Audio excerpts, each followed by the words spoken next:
Hello everybody, it's 31 Days of Tarot and today's prompt is Tarot Oracle decks you only use for personal use. That's why I have all my tarot decks out here. Instead of me reaching out and pulling behind me, I've decided to lay out some tarot decks down here in front of me so I could look at you.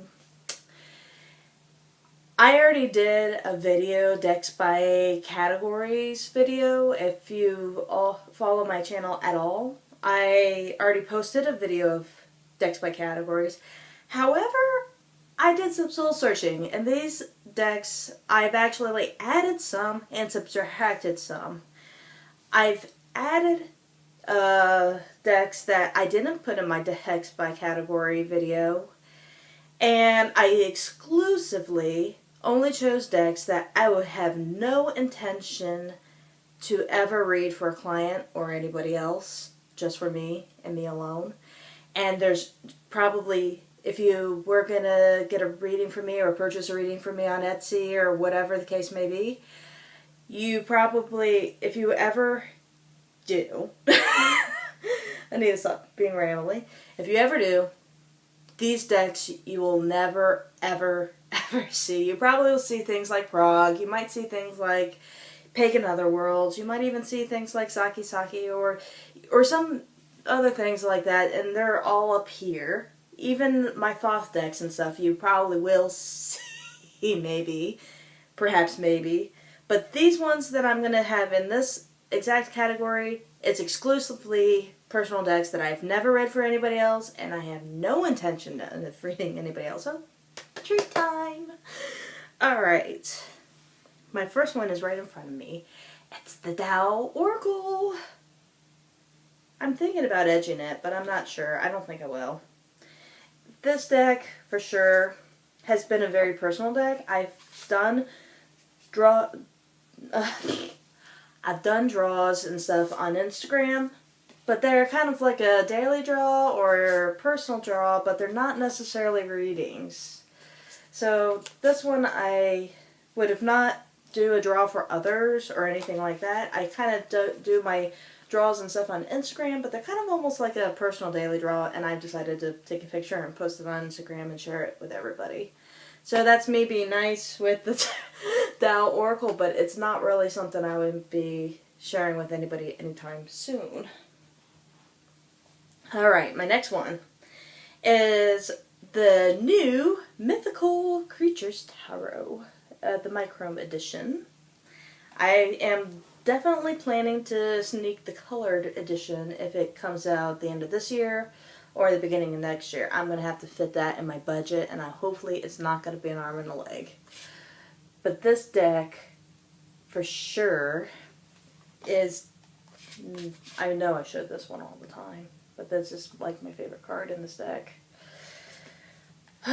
But this deck is very personal and shadow working for me. I don't know how it would read for other people, but this edition has definitely been shadow worky, and it's definitely been a personal deck. I feel like it's been more personal than it has been sharing with others. So I have no intentions, actually, of using this for client readings and or readings for hubbies or anything like that, too.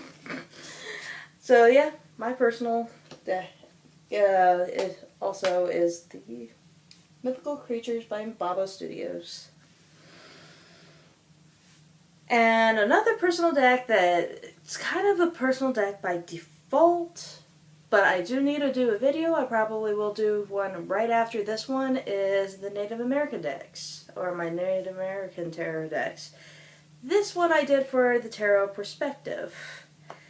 And it's the one by Los Scarabeo.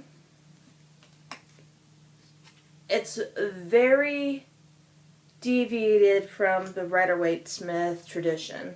It's its own thing. There is absolutely, in my mind's eye, no relation to the Rider-Waite system at all, except for one or two cards. Everything else is very scenic, like these Native American scenes, very pippish. Not really even pippish, but it's more like a scenic deck. It's definitely has more Native American symbols and scenes. Like they have a white buffalo, which you have to know what a white buffalo means in Native American traditions. This deck, if you're into Native American cultures and traditions and you're very grounded and rooted, this is the deck for you. I'm mildly into the Native American stuff, but I'm hoping to post a video of all my Native American decks because I actually do have quite a bit of a collection.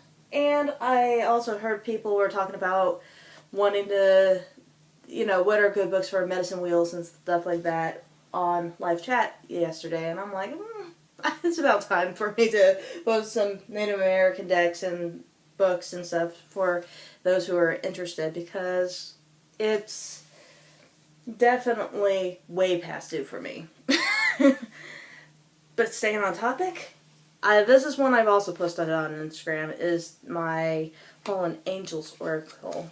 This one is so bold. It's scary accurate. It's bold. It does not shy. And it's definitely a great deck.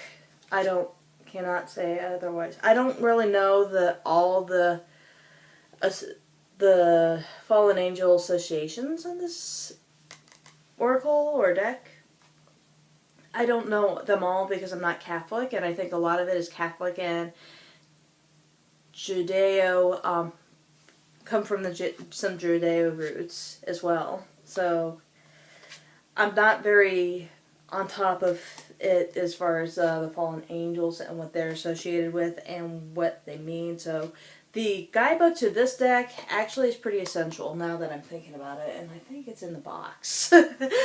Because I'm like, I didn't see it on my bookshelf, so it must be in the box. I'm terrible about that with my Oracle decks. I will usually leave my Oracle deck guidebooks in their box. Even though I don't like to do that, I like them on a bookshelf. But it's such a beautiful deck. Oh my god, it's a vomit of color. It's borderless. It's accurate. It's wonderful. And it looks sexy on pictures. Okay, what are one or two images? Okay, the Royal Dark Tarot, self-explanatory, why it would never ever be read for others.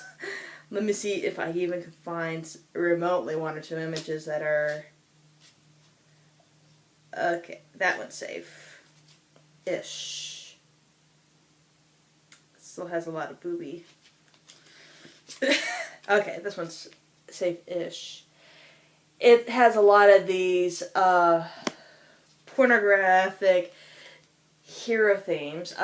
My husband actually said something that was very interesting. Oh, this one's a nice one. Said something that was very interesting. He was describing there was an artist back in the 80s that did these kind of heroic mythical creature scenes like that, or the sexy girl poses and stuff. Oh, this is a good one. I love her. She's deaf and she's powerful. Oh my god. She is so, so beautiful. And this one is a very popular one, but I don't think I want to show it. I want to keep this one as G as possible for this video because I know a lot of the romance novel, yeah, this one's fine. A lot of the romance novel images are not for everybody. I only use this deck for personal use, and it will never, ever, ever be read for anybody else because of that. I'd be too shy to be doing this, and it's not a Rider-Waite system at all. It's its own branch as well. So that's another reason why I would never share it. Alright, this one will be a surprise for many of you why this one would be a personal deck. It's the Gateway Tarot. I don't know why, but this deck is so beautiful. It is absolutely gorgeous. This kind of reminds me of my fantasy days back when I was a kid. It definitely takes me back in a place where I was a child. Oh, speaking of childhood. Definitely takes me back to a place of childhood, and I love the jester or the fool in this deck because he walks through the majors. It's so awesome. It's said that I think Chero Marchetti, he's the guy that did this deck, said that he was not going to do another tarot deck ever again after this one. We might have to talk to him and bribe him into doing another deck because this one is way too beautiful. It's wonderful. Sigh. Sigh.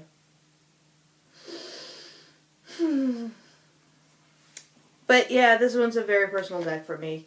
It kind of, I use it for my ritual work more. I do work with Loki as far as my Pantheon goes right at the moment still. And this one is the deck that I use for that. Because I just feel so connected with Loki's energy through this particular deck. So, for altar work, my pagan work, that's the deck I use, and that's why it's personal.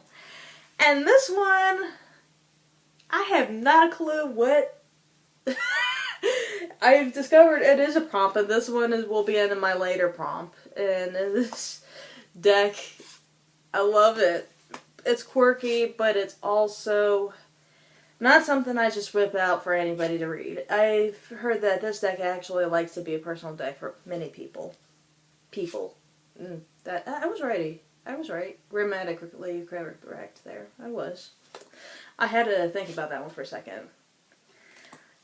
I don't know if any of you are grammar police, but sometimes my husband and I will debate grammar. If that is too weird. I think we're weird.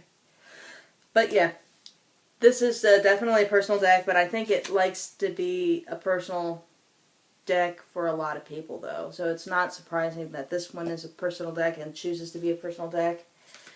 I really like it for shadow work, but I really don't know what the voice for it is yet. And I've had it for 2 years and I still don't know what its voice is yet. Oh well, we'll find out. I still need to talk to Tarot by 7 about these extra cards and how much the non-blurry cards would be for this deck. I got the plastic edition, and these are the plastic cards. It gets my heart every single time. I love that one. I got this Waterhouse deck, and I like how it has no associations to it. You know, like no keyword associations. I saw some of the other, like the Timeless Tarot and some other tarot decks with Waterhouse images and stuff. I like their resolutions a lot better. Some of the resolution is not so good. I love the resolutions better in the pictures, but I don't like the keywords. I don't want keywords in my Waterhouse decks. And so that's what I like about this one, because this is the backs I chose. You could choose your own backs. But I love this. No keywords, you could associate it to whatever you want, and you really could take an intuitive hit on this one. I love it. I love Waterhouse. I want to work with this deck more often. I need to talk to her about the extra cards because she had changed some of the cards to being less blurry and things like that, and I still need to write her and talk to her and see how much it would be for getting those extra cards. Oh well. Gotta talk to her about it.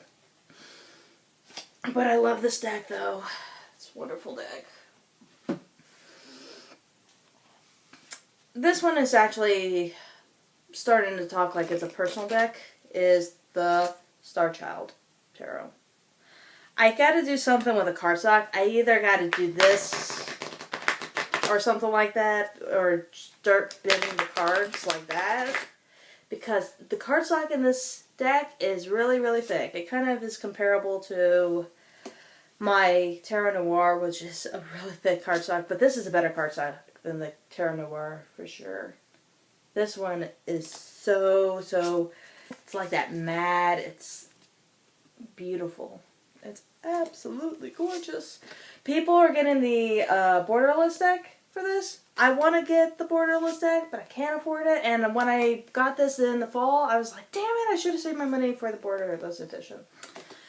Oh well, I'll just stay with this one because I love the bigger images, actually. I really do love the bigger, bolder images because I know that the borderless edition might be more tarot size and it might shrink the size down. I don't like that. I like this size just the way it is. Only if I could shuffle it. If I could shuffle it, I would love to do it. I guess I'm just going to have to work at it. It's sometimes when I was a kid, when I was doing my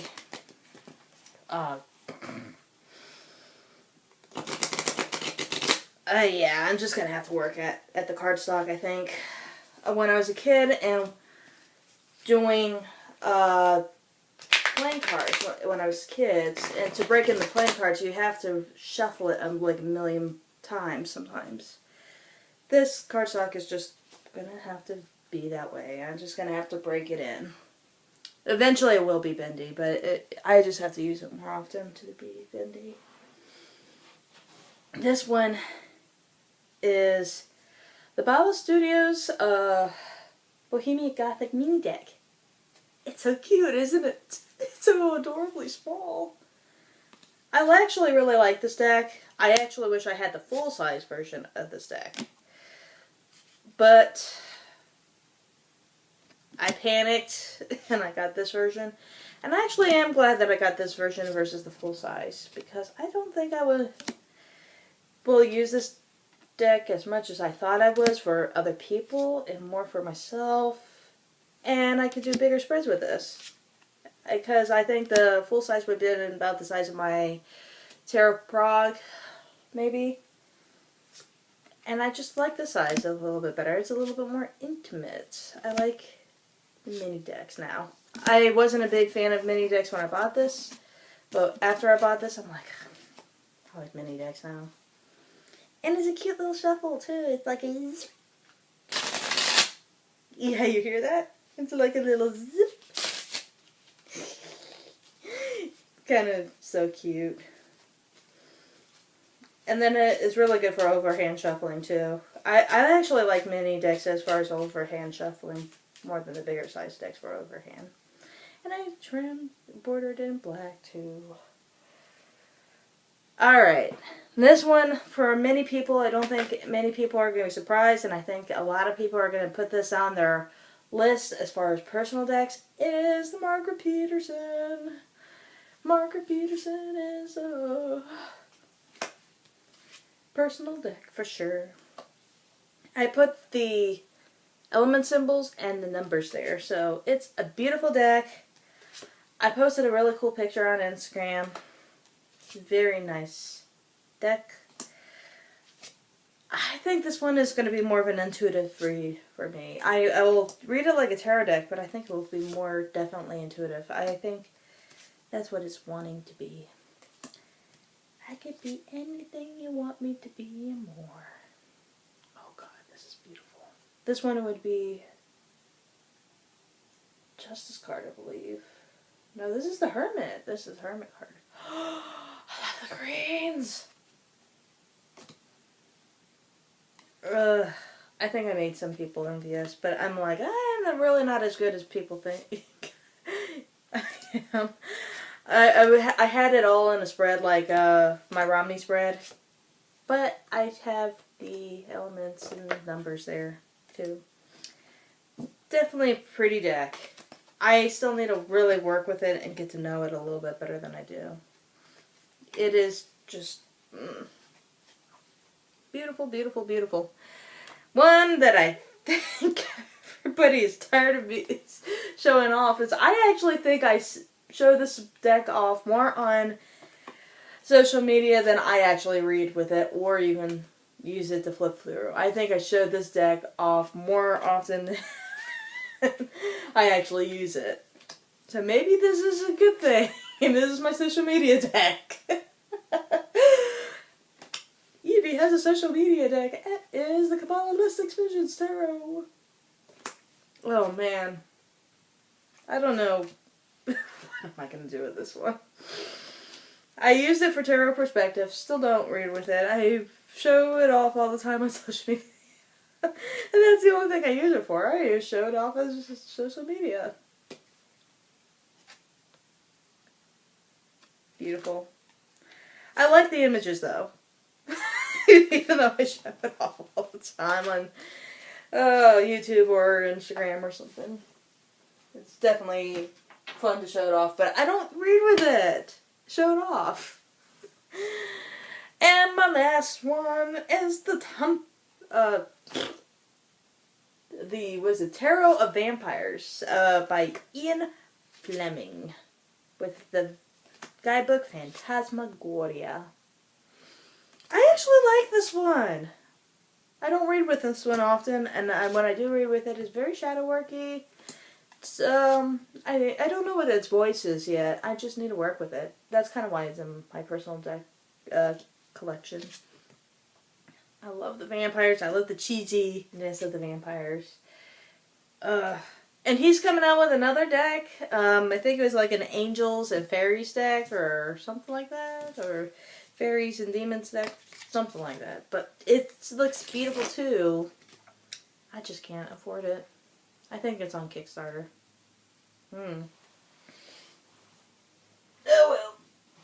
Well, that is my 31 Days of Tarot personal decks, and I've added a few, and I brag too much. And you all have a good day.